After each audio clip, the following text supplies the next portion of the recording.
Good Evening. This is the Elliott wave update for the S&P 500 and the NASDAQ 100 for Sunday, December the 10th, 2023. Well, the first thing you're going to notice is that the contract has rolled. So both the S&P and the NASDAQ are now trading the March 2024 contract. So the December contract actually has 5 days of life left. They all expire on the 15th. So it trades through Friday up until the close, but the contract rolls because there's a whole bunch of funny business that goes on in between. And we're already seeing a great deal of that right away in these very large swings that we've already gotten. And the reason is because they're rolling out that contract. And for example, I can go over and I can take a look at the S&P contract, and we will see more evident actually in the NASDAQ, but here we have it. 5 days, 96 days. So the first thing, the price difference is about $52, and that's interest. So if you're buying long and you're borrowing on margin, you're going to pay 52 days of interest to hold that position, to hold that stock or that index. And so that gets priced right in right away. So that's the price difference, is that the amount of time that is going to be, we have 96 days between today and March of 2024 expiration. So now what is happening is we're seeing, you're going to see these catch up pretty quickly, that we're seeing the roll happen between this contract, the December contract, and the March. So if there are long positions in that December contract and they're rolling them out to March, otherwise they expire and they may be against different types of positions. They don't necessarily have to be against options in the ES or options in the SPX or the options in the spiders. The spiders have their own underlying, but they can be used just to hedge a portfolio or run things against other positions. So they need to roll them out unless they're intending to close that position. So in any case, there we have it. We now have the roll. There's about a $52 difference between the two contracts. So hence we gapped up today. The market close, I believe, is a 46.02 or 46, somewhere just above 4,600 on Friday afternoon. And so right now we're hiking it up, but I can get the March contract so we can see it all here and just put together what actually is going on. So the market, in my opinion, is still continuing higher and a fifth wave, of which will be 5 waves in and of itself. And we have wave 1, 2, we're in a third wave, and within that looks like we're inside that third wave. So we're inside the 3 of 3 is how I'm viewing this. We have our projections, where wave 3 would be equal to wave 1 has been right pretty much where we're trading. That high at 46.6250, that is 100%. So anything above it puts wave 3 into that longest territory. So in other words, the longest and the strongest wave. So whether that completed the third or where we got a little bit more, which I'm thinking we likely do have a little bit more to go within that third wave. So these are minuet degree third wave. Our next line of defense in terms of resistance actually comes in at 46.91, right? Because what we're looking at here is wave 3 is equal to wave 1. I'm always going to be looking for a little bit more because it's always considered the longest and the strongest. So, but basically anywhere in between here and here could complete it. What this is indicating is the minute fifth wave would be equal to minute wave 1 at 46.83.50. So again, this is where we're looking for a completion point for the entire fifth wave. But again, we have additional resistance on that level to 1.618, which takes us to 47.33, 47.34. Again, this would be related to the third wave. and I'm not less necessarily looking for it to go up that high. But here's the trick.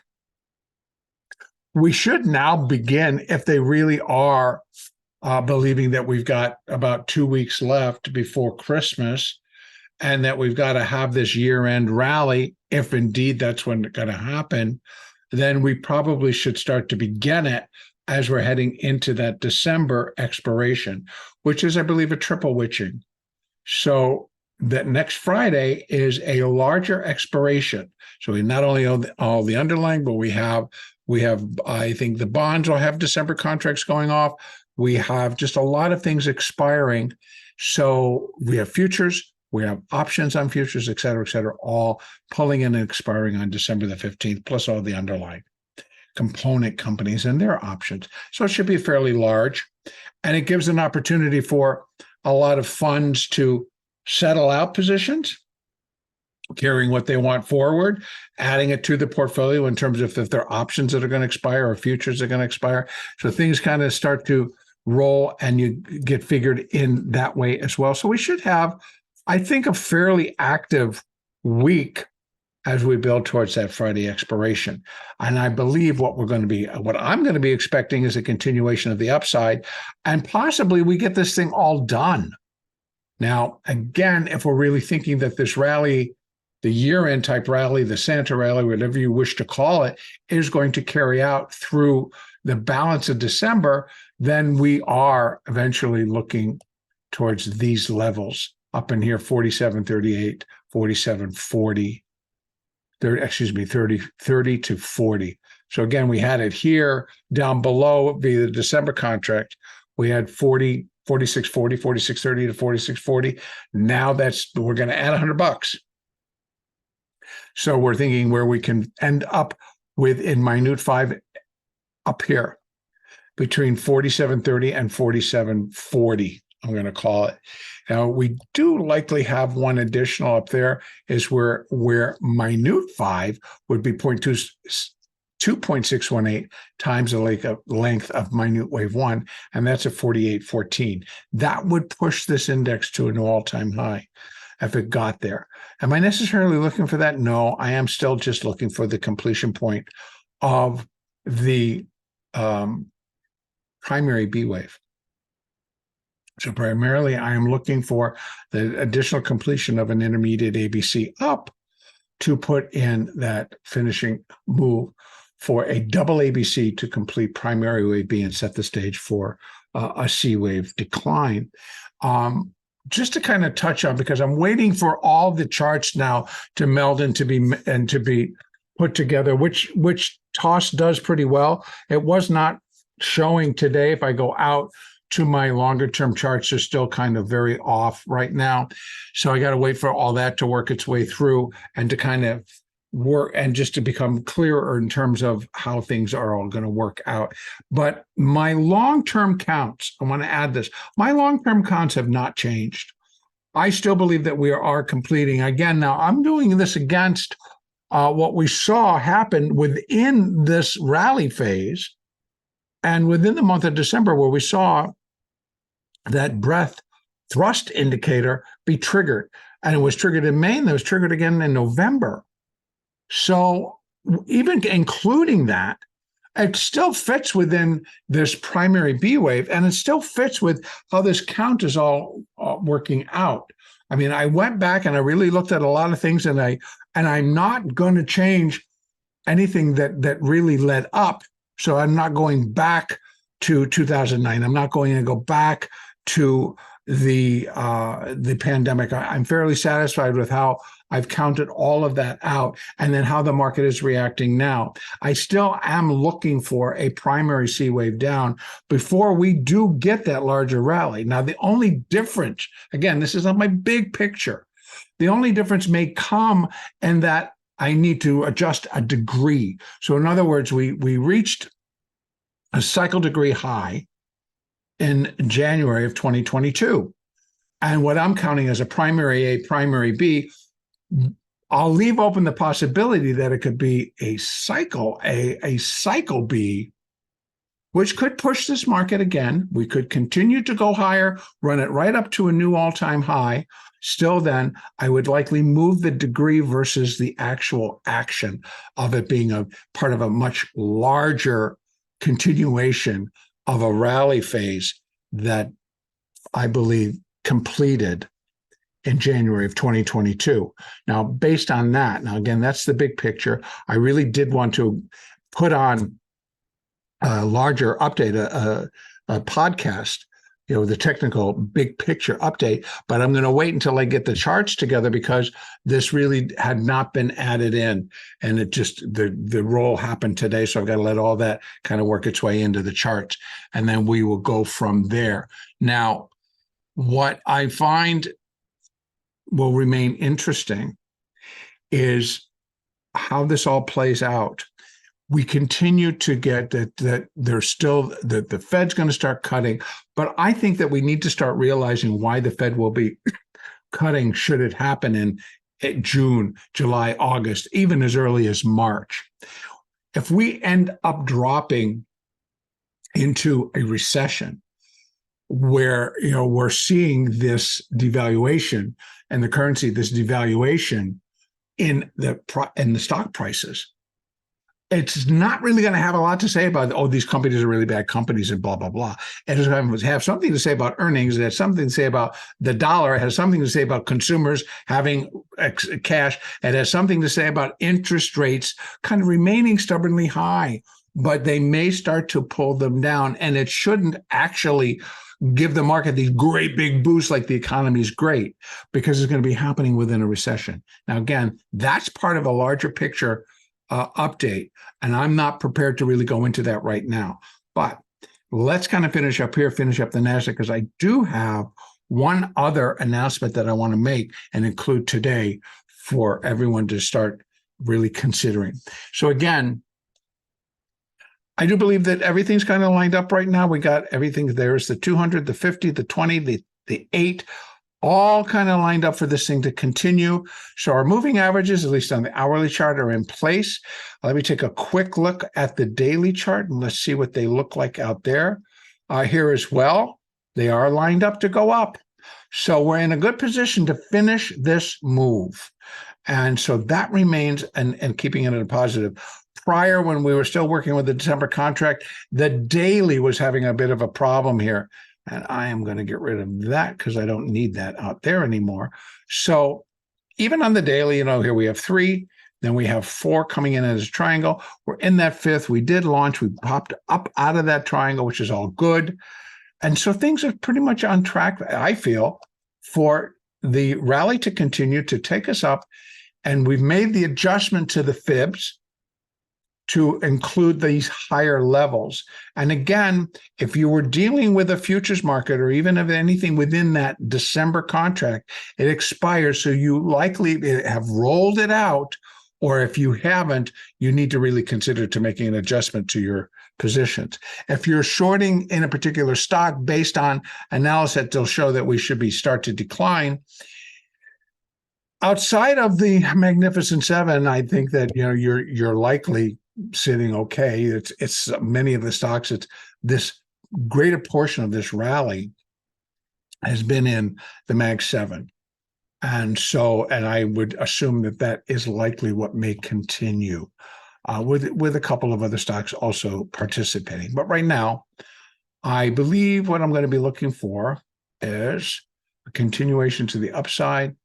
I have 46.83 to 46.91 to complete wave 3.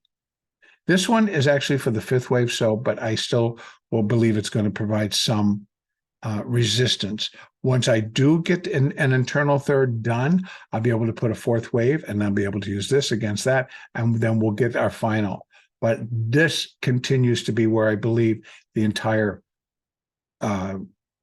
structure, this minute 5th wave structure, is going to end up somewhere up in here. Over in the NASDAQ as well, okay? Just to kind of go over, the NASDAQ has about 200 and some odd dollars. I think it's 220, somewhere like that, between the 2 contracts. Actually, it's a little bit more. If we're having 16,003 11.75. And then we're going to take off 16,101.50. We have about $210 between, and that's interest. March over December, that's the interest that would be paid to carry a position. So adjustments are made, and I've made those already within our, first of all, I adjusted the chart so everything was like the 3 wasn't down here. So I've adjusted to keep things in alignment. And here as well, I'm not as pleased, but I still think that that was the 4th wave. And the only other count actually would be that this is A, and this is A of B, and this is B of B, and we're in C of B, which I believe if we were to work it out, there's a high that can come in somewhere around here, basis the March contract, and we still get a stronger decline down to put in a 4th wave. But I'm running it right now as if we are in that 5th wave, and there's a very strong possibility that it'll be a diagonal.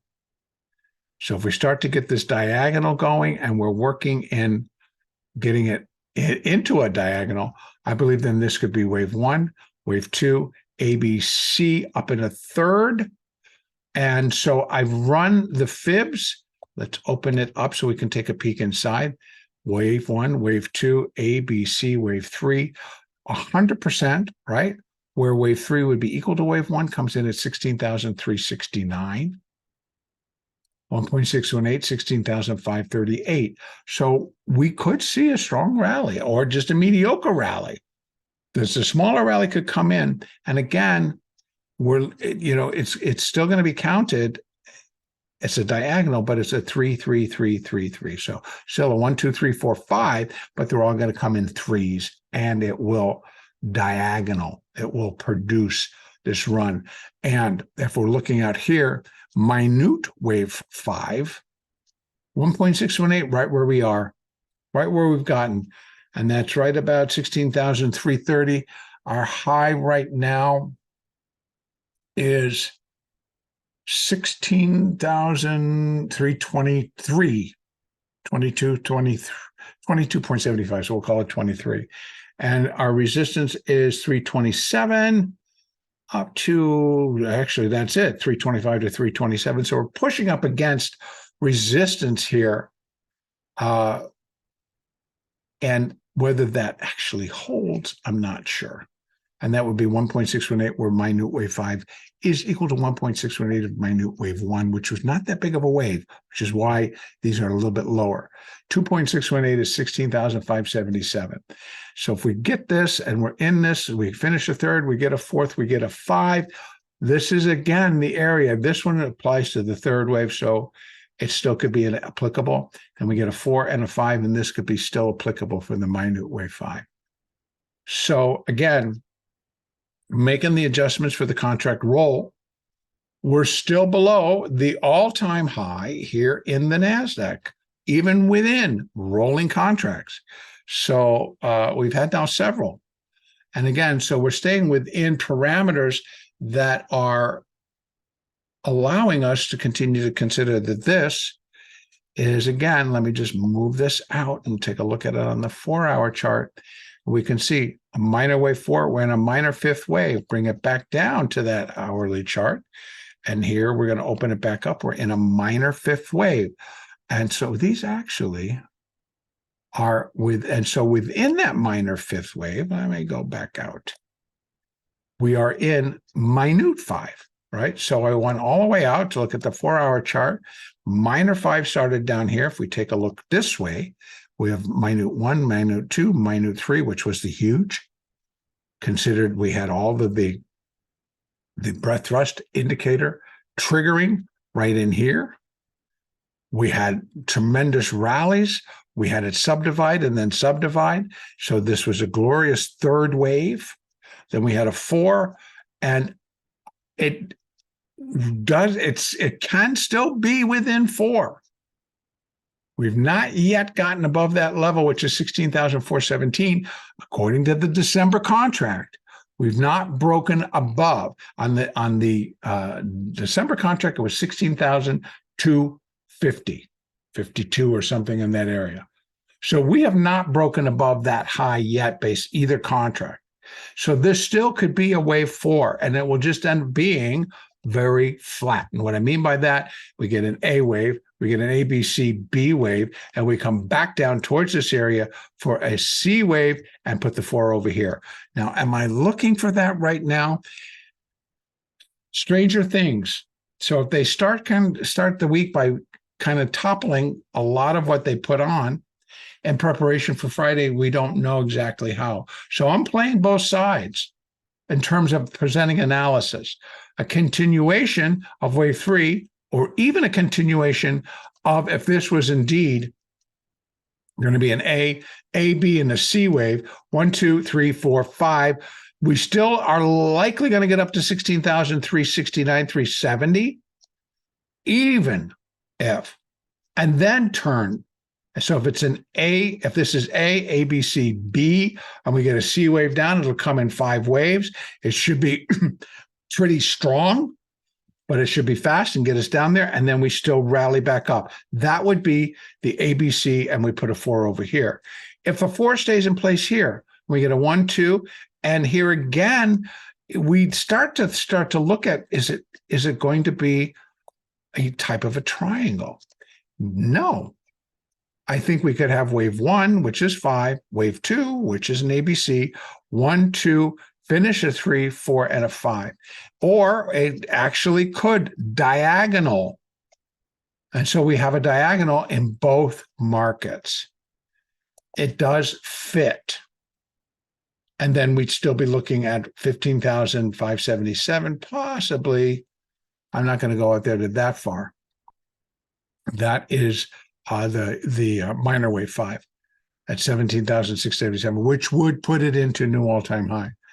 I think that once I can get and fill in our gaps in terms of where our resistance is going to start to come in, we'll fill in these gaps here, and we'll be able to, for example, I can put on here 3618 again, because it wasn't as small, but it was pretty small. And let's see where that one comes in. You see 16,824. So that, again, that is actually into new all-time high territory for the NASDAQ, but, not all that great.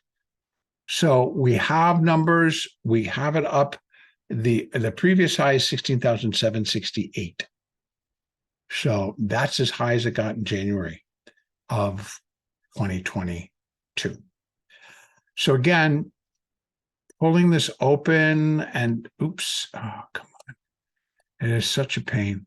Sometimes my chart is such a pain. We're taking a look here as well. We have all of our indicators pointing higher, which is good news in terms of the rally continuing. So again, here as well, my longer term count has not changed. I'm looking for the closing moves, the finishing moves to this minuet, minor, intermediate, and primary degree move. So all the components all running up, getting into a diagonal triangle, which would be very, very fitting to complete this longer term move, which began in October of 2022. So it's well a year in progress to get it from that low to where it's going to end up and set the stage for what I think should be a pretty dynamic move down. Now, while I do have a few moments here, and I know this is probably a little bit longer than we were all thinking.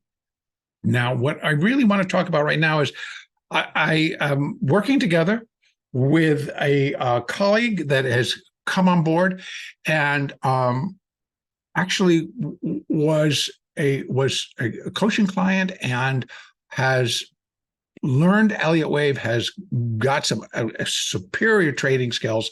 And so we're working together to change how we're going to be presenting ourselves, and particularly how things are going to be changing. And I know I've alluded to this prior. And so we're working on setting up a trade room, which I already have in existence, but it's going to be a trade room that's actually going to be on Discord.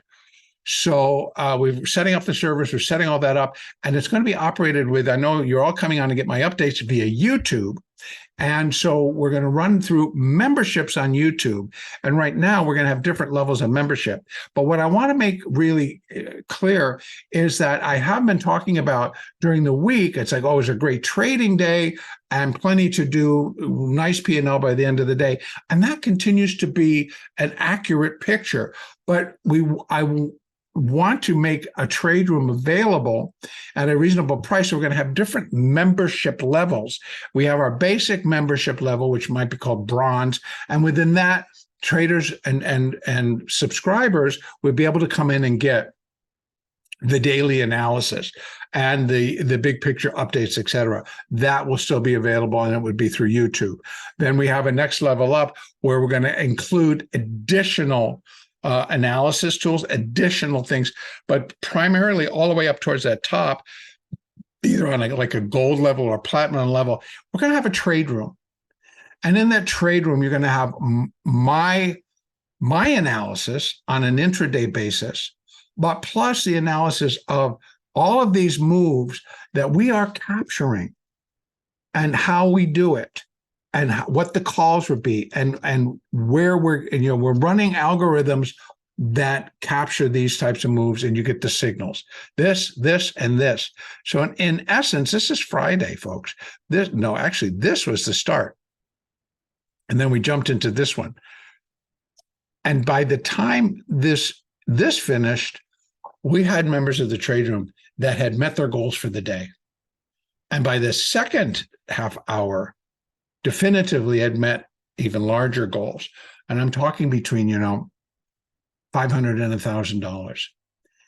And what we will be teaching is how to manage risk, how to pick up the signal, how to trade the signals, and then giving signals. And we're going to put that into a trade room.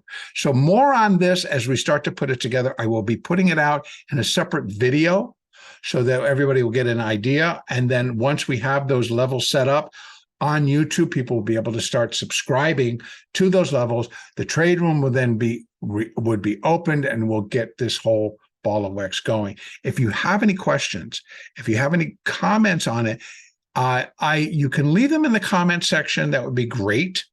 But make sure that they're in the form of a question and not a criticism of what we're intending to do. What my intent is to try to improve things for people. And there are a lot of people that have an interest in learning to day trade.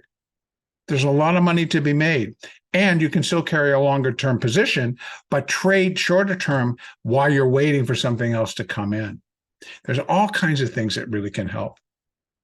Anyway, more on all of that, but I want to touch base with it. So that's going to be it for today. And the next update will be on Monday, December the 11th.